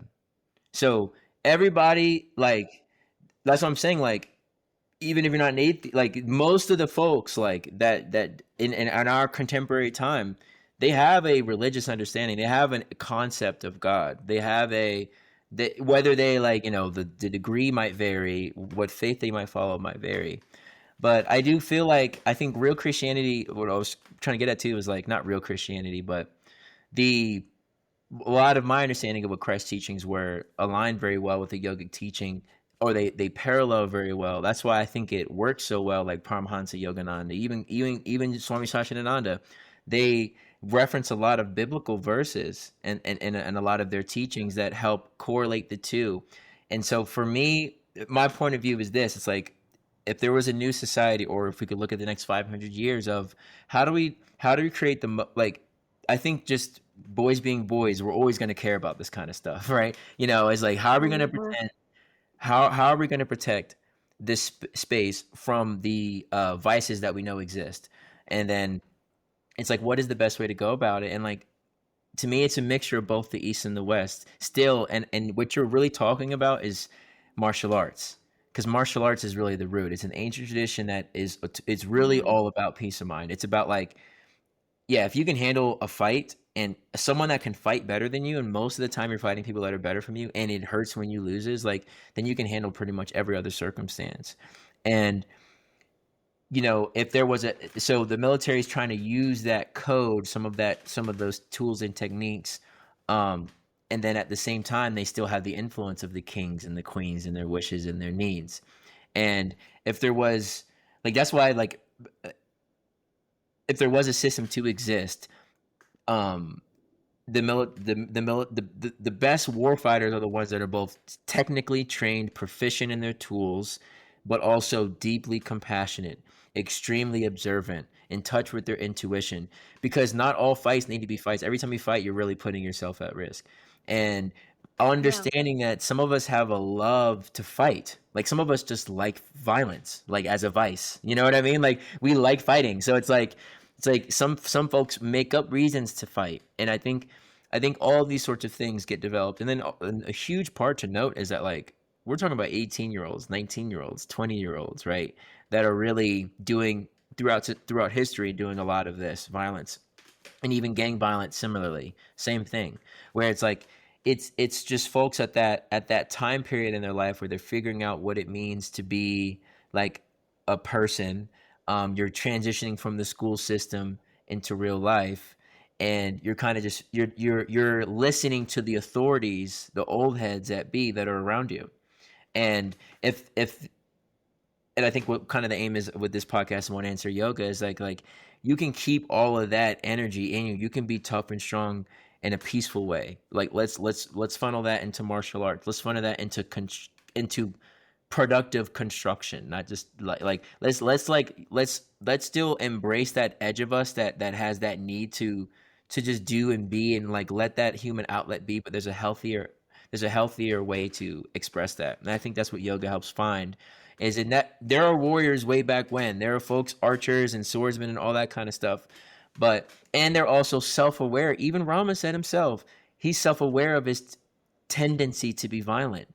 So he has restraint Right. on himself, right? So I think that that's okay. And I think dealing with this violence, talking about Ahimsa war and all these kind of things, it's really an understanding that like there is an appropriate use of violence and an inappropriate use of violence. And oftentimes throughout our history, and especially we talk about the colonial history, this tool of war has been used and is used continuously till today for greedy purposes, for selfish purposes, for the folks that are my neighbors, like whether they know it or not, but like just for certain companies that are headquarters in certain areas that benefit a lot from this industry called war. But the real initiative in the human spirit would be better manifested, like we said, through cultivating peacefulness and calmfulness in the mind, but maybe getting in a physical endeavor that's difficult for you, that actually gives you an outlet for that strength and lets you even like not necessarily use anger, but understand situations when anger is appropriate and not to use and pull it out your pocket. And I think like why hatha Well, and yoga, that's where physical activity, Quentin. Yeah, yeah, I was I about. was gonna, I I was gonna see say where like you're going. Me too. yeah, I was gonna say like hatha yoga, like, and I think that's a, we know a lot of us, we criticize it in its current expression sometimes, but that might be another reason underneath why there's so much of that hard physical aspect of yoga and why it's so out there, is because right now in this age and era, it seems like there's like a search for a physical expression. Like there's less physical connection, but we need some type of physical expression and connection. We need something that challenges us a little bit and pushes us. And yeah, so that's where hatha yoga I love that you brought it back to hatha yoga because that's it, right? I mean, you yeah. were talking about like martial arts and like physical expression, and that's a place where we can get out some of that energy and some of that stuff we got to process through our bodies. And certainly, like, the asanas that we do today were pretty specifically designed for a certain group of people. I mean, it was really for like young men. Mhm. So many of the asanas, you know, the asanas were not developed for women back then. I'm sorry. That's just women Yeah, weren't of on their course. radar. They weren't like, oh, women need to be practicing these asanas. It was really developed to try to handle these young male energies and to channel these energies and do stuff to kind of move these energies through their body, also so that they could find a sense of calm. Like we do the reason why we do asana before we meditate is because you've got to get all that stuff move through your body, all that energy, all that's processed out, so that then your mind is calmer and all that stuff has been like released. But sometimes you got to just do a physical release. And Mhm. some of that can be running, it can be martial arts, it can be, the more intensive, like, there's a reason why, as much as I might not agree with that type of yoga for everybody, there's Yeah. reasons why Ashtanga, Bikram, like these different kinds of yoga resonate so well with people because there is a lot of physicality and stuff that we're storing in our bodies that just has got to get out. And as we have more stress, more aggression, more stuff building up in our systems due to the overwrought, the just constant onslaught of noise and stress and stuff coming at us in modern life, the more we need this like physical practice to just like squeeze it all out of our bodies. And so I do feel like there's, you know, Swami Satchidananda would always say, like, everybody is just searching for happiness. And so everything you do, you're doing because ultimately you think it's going to make you happy. We just all want to be happy. Like, we want to feel that joyful feeling. And many people think that different things are going to make them happy. So some people, it's like drugs are going to make me happy. Some people, it's like, oh, I want that feeling I get when I have alcohol. That makes me feel happy. I just punched somebody. Woo, that adrenaline was so good. That made me happy. You know, all of these things outside of ourselves that we're searching for, money, oh, that buying that one thing like that, you know, that new car or that new iPhone made me so happy. How do I get that? So we're constantly like chasing this feeling. And so the whole idea is that stop chasing the feeling. The only way you're going to really get a lasting feeling like that is if you go internally and you find that, you know, connection, once again, realizing you are God and you are that happiness. But we spend a lot of time looking for it outside of ourselves. And so, you know, if you ask people why they're doing stuff, I don't care whether it's like arguing with your spouse or going to war or trying to claim resources or simply going on a shopping spree. I mean, everything comes back to this idea that humans just want to be happy. We just want to feel good. We just want that like feeling of happiness all the time. And it's something we're constantly striving for. And part of it is, you know, in yoga, we go back to this idea of separation of, you know, this kind of source in the creation and source sort of experiencing itself. And so it's kind of like we're always trying to go back to this source that we came from. But yeah, that's why I think like the asana is a great starting point for so many people to get into yoga, because it is that first physical, like, wow, I felt so good after I did that. And I just want more of that. And I just want more, because it's that first taste of like, this is really what happiness means. This is where I can kind of I know that if I do this over and over again, and also that's where yoga's kind of cool, because yoga, you know, I always like say it's a science. Some people don't like to make that comparison, but for me, yoga was always taught to me as a science. And the cool thing about science is when you prove something in science, like you can do something over and over and over again and get the same result. Yeah. That's what yoga is. Like you can do those asanas over and over and over again, and you're going to keep getting results. And so that's why it is a science of how to be happy. Ooh. So I'm glad you used that word. I'm sorry. Yeah. You got me excited. I didn't want to cut you off. Keep going. Nah. But that's really, I mean, people think it's like woo-woo. People think, oh, it's like this, Yeah. or, you know, this is like a No. 5,000-year-old science. They practiced not, something yeah. and they showed that if you repeat it, you will get the same result. I think You chant Om, guess what? You can't chant Om without it having an effect on your whole system. Like when you chant Om, whether you want it or not, it doesn't matter whether you believe in it or not. And that's the other thing I like about kind of like science. You don't have to believe in science for it to work. yeah. You don't have to believe in gravity for, you know, the pen to fall when I drop it. I could be like, I don't believe in gravity. I don't believe in gravity. Guess what? Okay, the pen fell. There we go. It's the same thing with yoga. Like, I don't care whether you believe in it or not, but if you chant Om, it is going to have an effect on your body, on your system, on your, you know, your nervous system. Literally, when you chant Om, it can cool down the temperature of your skin. Yep. There's all these physiological things that happen that you don't have to believe in it or not. It really doesn't matter. All that matters is you just do the practice and you're going to get the result. And that's so cool. And it doesn't have to be like an hour-and-a-half class. Going back to all of you who maybe are listening who know a veteran or know somebody who's active duty, I think understanding that there are very small things that you can do, like in real time, is so important. Like, again, going back to this idea of box breathing, you know, this is an ancient, you know, yogic breathing practice. It's called Samavriti Pranayama. It means like same. So you're using the same length of time for all 4 parts of it. So if you're doing this pranayama, maybe actually just Let's so do it. we Yeah, can be I'll practical, let's just do it with me. do it. Yeah. All right. Okay. Yeah. I'm gonna breathe So a little basically, loud what so you're they going can to hear do, me.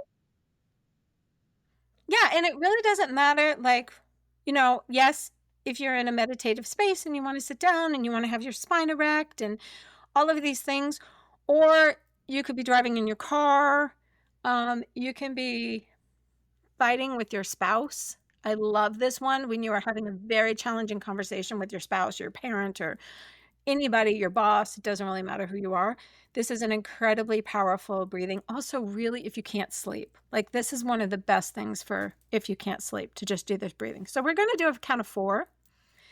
So basically, you can just exhale all the way out, and then we're going to inhale for 4. 1, 2, 3, 4. Hold. 1, 2, 3, 4. Exhale. 2, 3, 4. Hold. 2, 3, 4. Inhale. 2, 3, 4. Hold. 2, 3, 4. Exhale. 2, 3, 4. Hold.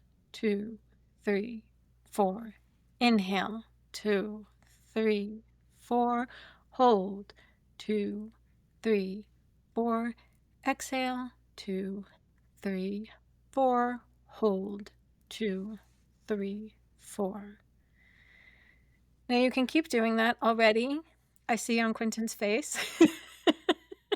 Just doing a couple of those. 30 seconds of deep breathing can start to reverse the stress response.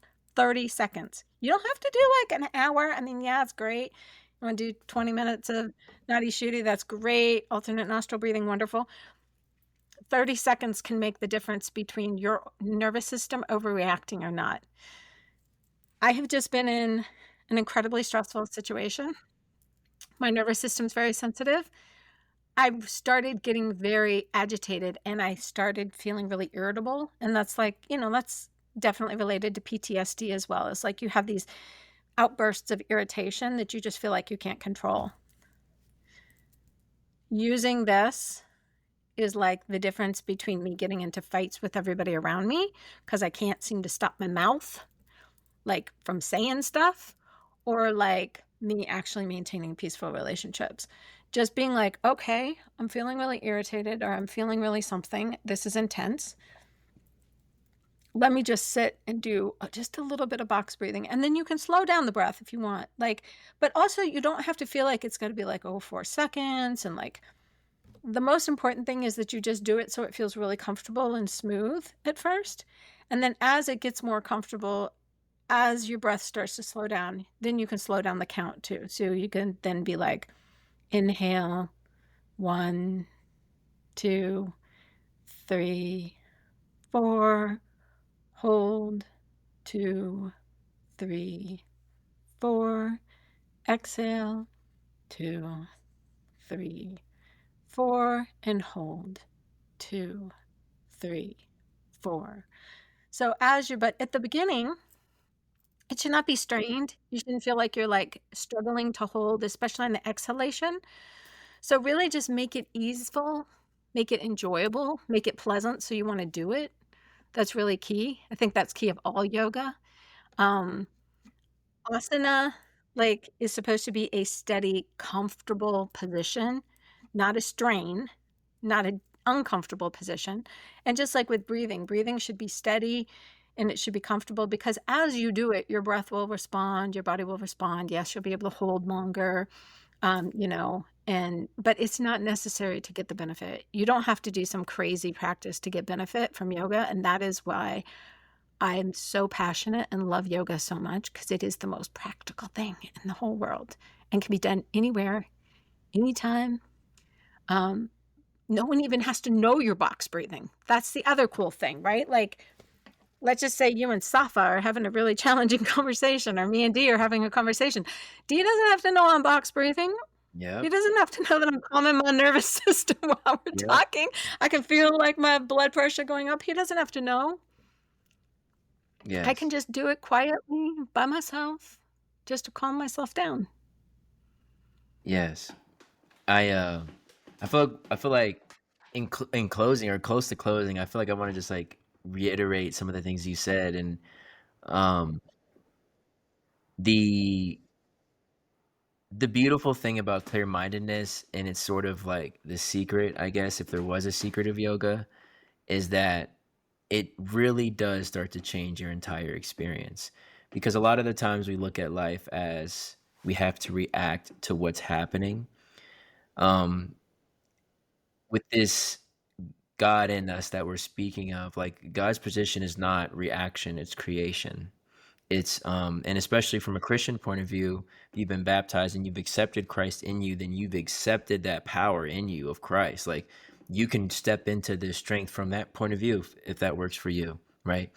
Um, maybe you're more Buddhist and you want to just identify as the observer. Well, the observer is still, it's still separate and above, right? And so that clear mindedness gives you a space to create. So building off of what I said earlier and like kind of combining these two techniques is you do the breathing slow, the box breathing, these practices, the asana practices, these physical postures, they give you space to control your mind, right? You are controlling the breathing, right? You're using your attention to control your breathing. Um, Really by grace alone, that somehow allows your mind to then be cooled, and then you can see things clearly.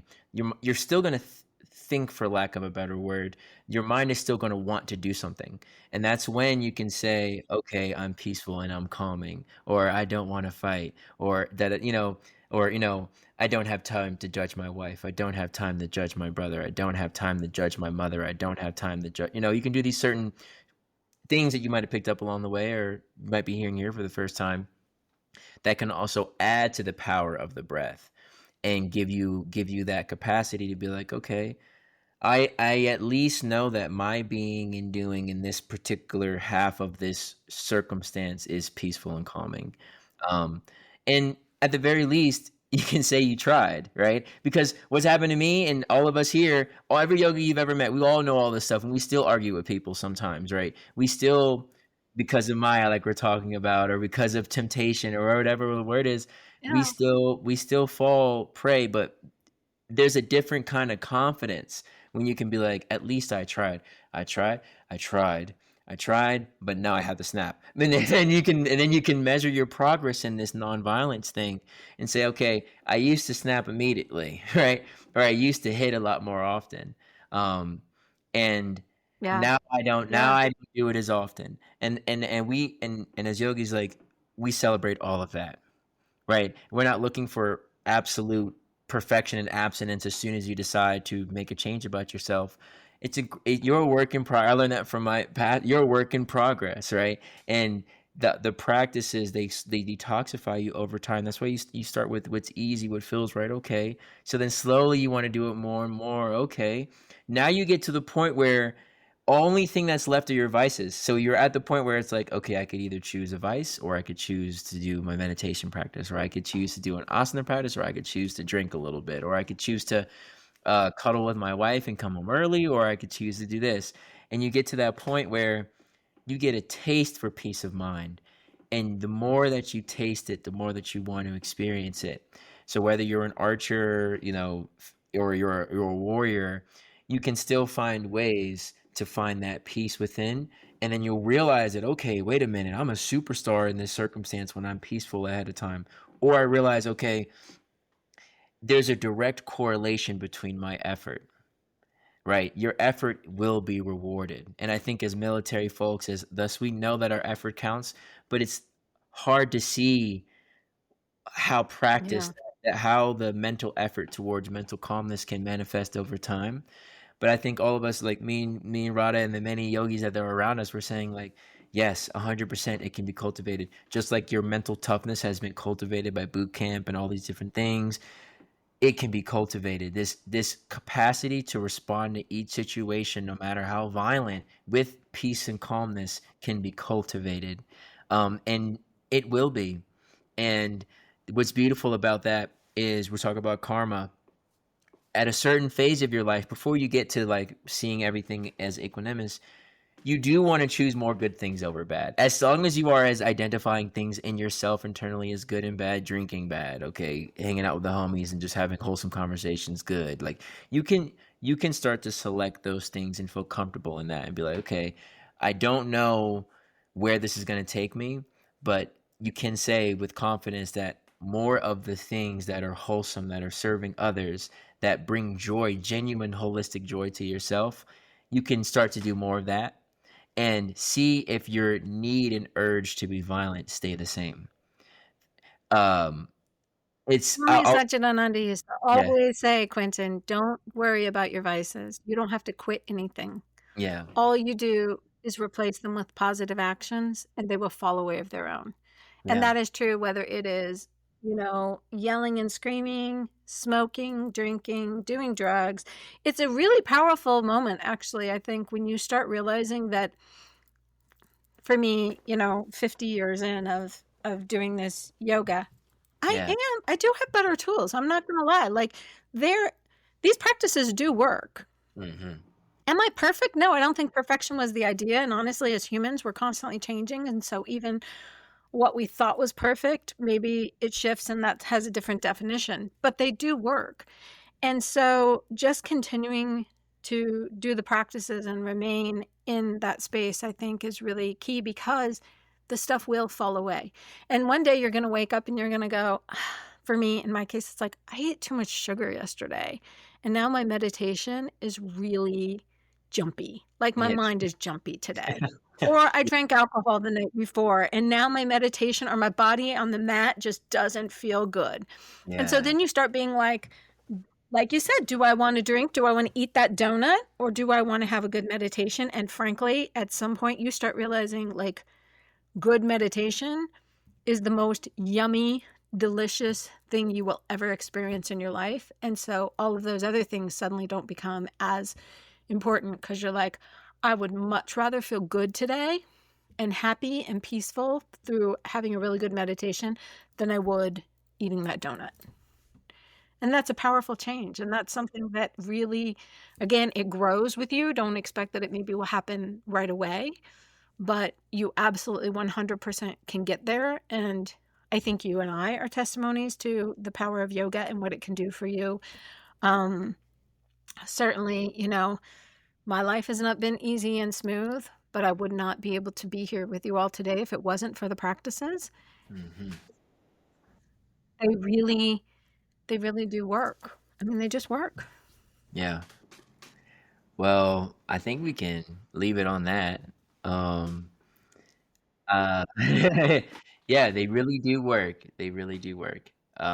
They really do work. So, um, Yeah. I um I just wanted to say, like, if you're in the Denver area, um, come pull up to one of my classes. I teach at Little Cheeseman Park on Saturdays and Wednesdays. And um, other than that, I've got like different things in the work. I'll let you know, but just want to do more things with the community, help out like our unsheltered neighbors around here. And if you're interested in any private classes in person or virtual or anything at all, just want to talk, hit us up. Let us know. I'll have our contact information in the description below. Anything you want to add, Yeah, Rob? and definitely if you have any ideas of topics you want to talk about or us to bring up or you're interested in, please just leave a comment below because this is really, it's a conversation between Quentin and I, but really it's a global conversation that we really want to feel relevant and applicable to all of you. So obviously there's going to be lots of links in the bio so you can check us out in all of our different spaces, but mostly also, yeah, let us know. Give us some feedback. Let us know what Please, landed for you, what didn't land. please, please. It does not all have to be positive. Like Yeah, we love feedback. So, all feedback's good feedback. So let us know what you thought about some of the things we talked about today. And maybe we can pick up some of these conversations later on and discuss them further. And maybe even some of you at some point will join us in the conversation. So thank you all so much for listening. And it's been just a blessing to be here with you all today. And we look forward to the next time. peace. Thank you, Quentin. Thank you, All Rhoda. right.